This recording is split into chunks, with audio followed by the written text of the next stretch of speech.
झिथरी झिथरी खावा हूँ पिकरी पिकरी पिकरी टिटूरी झिथरी झिथरी झिथरी खावा हूँ पिकरी पिकरी मोला पूछा ताबे वो इंदरमन पटेल नावला मोला खोजा ताबे वो गुलालपुर नावा गाँवला। ए मोर सजना सजना सजना ए मोर बलमा बलमा बलमा ए मोर सजना सजना सजना ए मोर बलमा बलमा तोला पूछता हूँगा इंदरमन पटेल नावला तोला खोजता हूँगा गुलालपुर नावा गाँवला।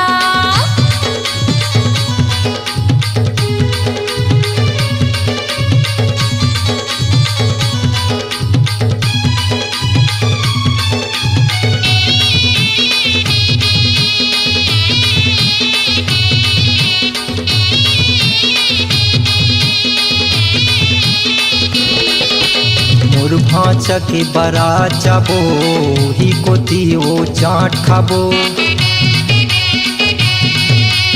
होत बिहनिया भाग जाबो वही डहर वो यस पाबो होत बिहनिया भाग जाबो वही डहर वो यस पाबो टिटूरी झिथरी झिथरी झिथरी खावा हूँ पिकरी पिकरी पिकरी टिटूरी झिथरी झिथरी झिथरी खावा हूँ पिकरी पिकरी मोला पूछा ताबे वो इंदरमन पटेल नावला मोला खोजा ताबे वो गुलालपुर नावा गाँवला।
देव के मेला जाबो भोले बाबा के दर्शन पाबो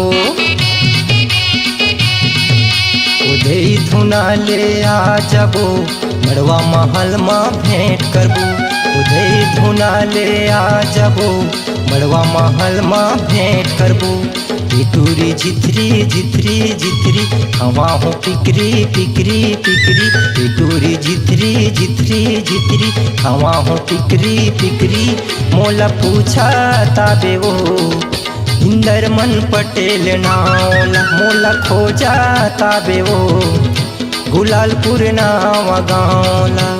ए मोर सजना सजना सजना ए मोर बलमा बलमा बलमा ए मोर सजना सजना सजना ए मोर बलमा बलमा तोला पूछता हूँगा इंदरमन पटेल नावला तोला खोजता हूँगा गुलालपुर नावा गाँवला। मोला पूछा ताबे वो इंदरमन पटेल नावला तोला पूछता हूँगा इंदरमन पटेल नावला।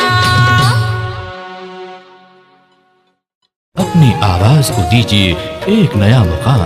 डिजिटल रिकॉर्डिंग की दुनिया का जाना पहचाना नाम स्वरांजलि, जहां गूंजती हैं ध्वनियां अपनी माटी की सौंधी सुगंध के साथ। छत्तीसगढ़ी संगीत के विविध रंग जो पहुंचाते हैं पूरे प्रदेश में डिजिटल रिकॉर्डिंग के संग।